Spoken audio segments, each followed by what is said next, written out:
Tunalomba excuse, c'était juste un problème de connexion. Comme vous pouvez le voir, nous sommes vraiment loin de la ville, loin où la connexion perturbe trop.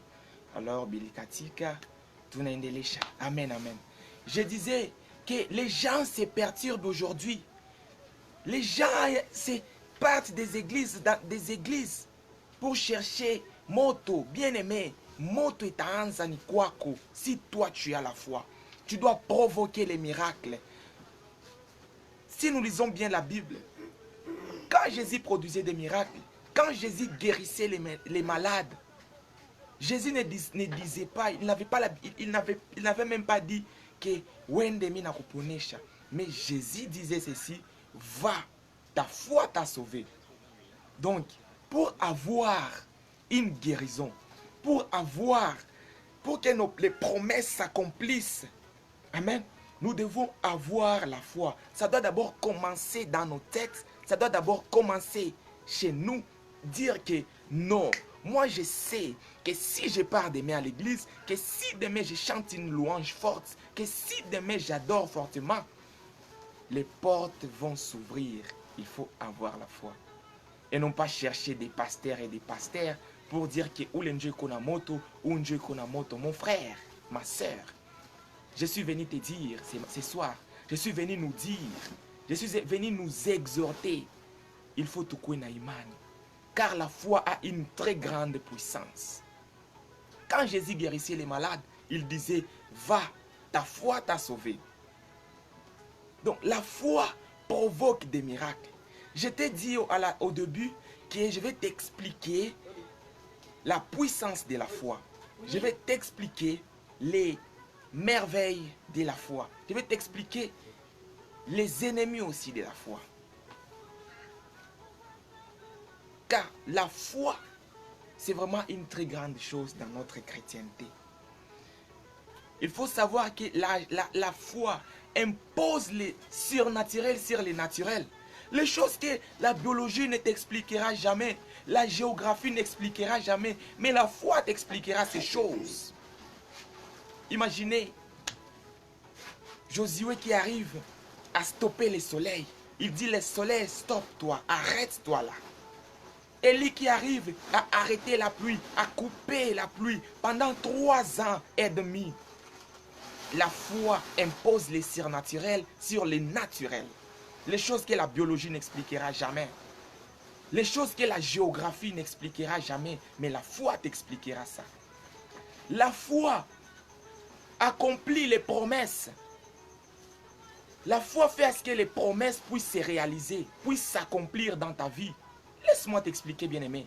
À la croix, Jésus avait dit, tout est fini, tout est accompli. Mais tu es à l'église en train de prier. Baba, si tu n'as pas la foi, tu vas te voir toujours dans le même problème, dans la même chose. Il faut qu'on ait imani. Quand tu pries, quand tu déclares, il faut avoir la foi. Parce que la foi a une très grande puissance dans notre vie, dans nous, chez nous les chrétiens.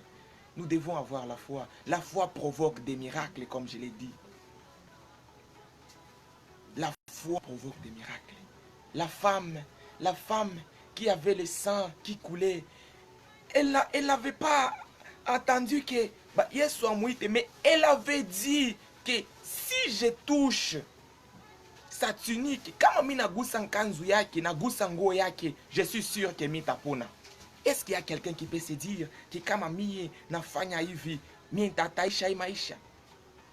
Il faut avoir la foi. Il faut que nous marchions dans la foi. Parce que sans la foi, nous passons notre temps, nous sommes dans la sanctification. Mais si nous n'avons pas la foi, nous allons toujours continuer à pleurer la vie, la main de l'Éternel. Parce que nous devons avoir la foi. Nous devons mettre la foi en Jésus. Nous devons mettre la foi en notre Dieu. Nous devons mettre la foi en jeu. La puissance de la foi. La foi a une très grande puissance dans notre vie chrétienne. Amen. La foi a une très grande puissance dans notre vie chrétienne. La foi ouvre des portes. La foi ouvre des portes.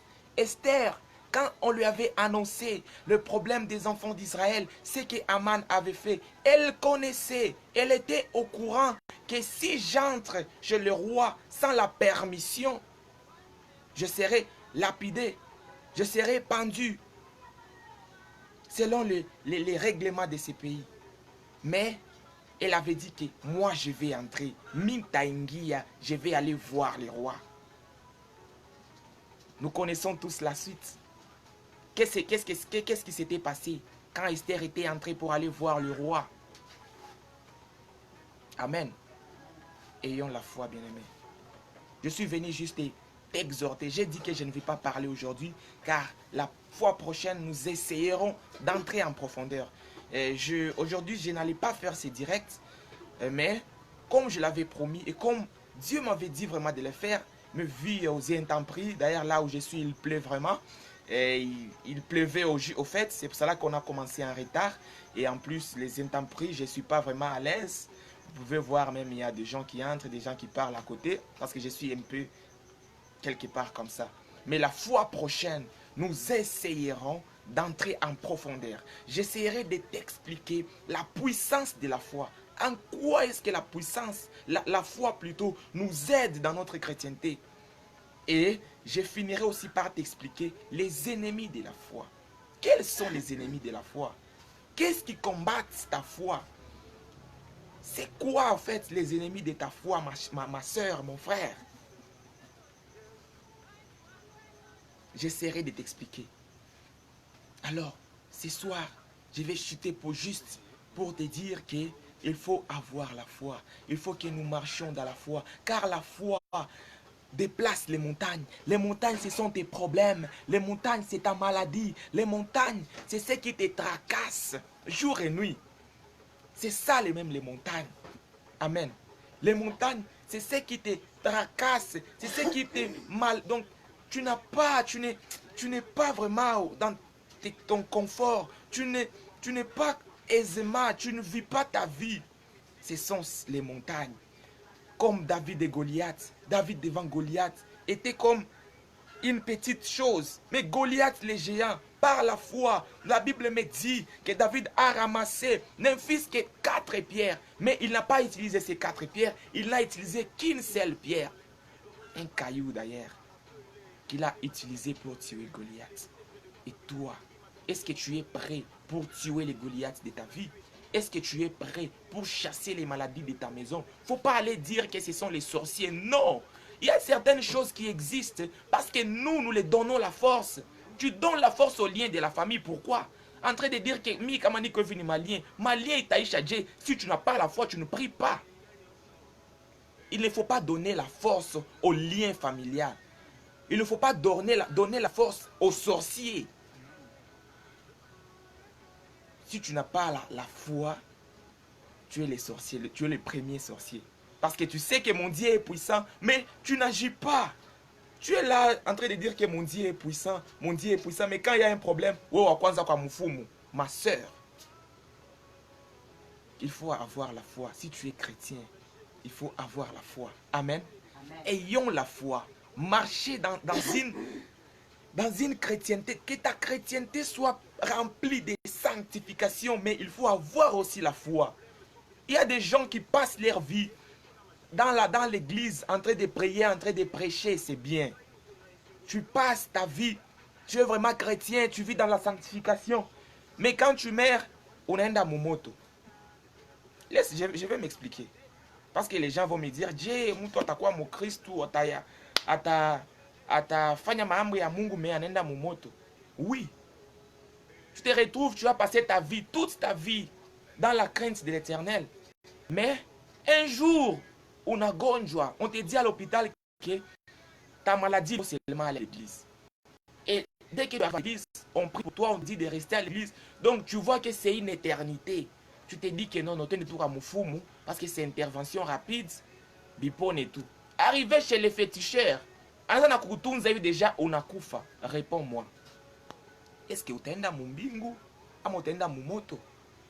Orke wewe ulikuwa unamtumikia Mungu. Orke wewe ulikuwa una respecté ma préceptes za Mungu. La fois dernière, j'avais prêché, j'avais parlé en disant que la foi en Christ nous donne la sanctification. Donc, il faut avoir la foi. Un chrétien sans la foi, c'est comme un militaire sans armes. Un militaire qui part au combat mais il n'a pas d'armes.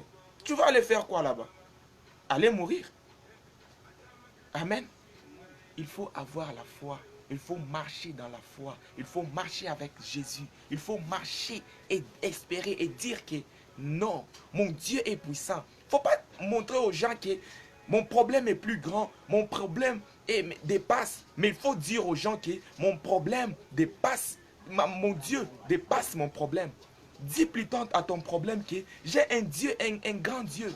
J'ai un Dieu puissant qui te dépasse toi mon problème, qui te dépasse toi la stérilité, qui dépasse même le chômage, qui dépasse même les célibats.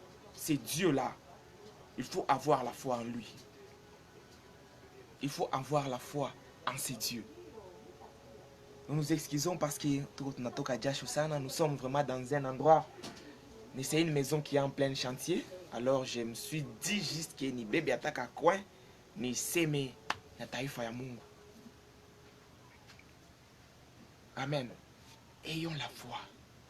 Marchons dans la foi. Parce que Dieu veut marcher avec les hommes et les femmes de la foi. J'aime trop quand je lis l'histoire de la femme de Sarepta. Cette histoire me donne encore le courage de suivre, de continuer dans ma marche avec l'Éternel. Vous savez pourquoi? Parce que cette femme n'avait rien dans sa maison.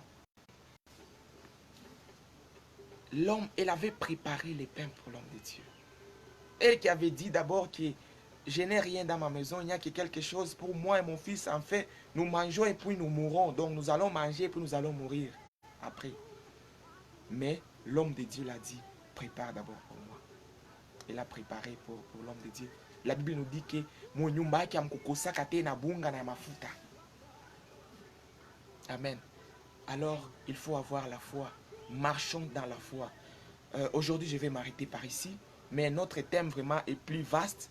Nous avions juste parlé un peu. Donc, c'est comme l'introduction. Et vraiment biosana.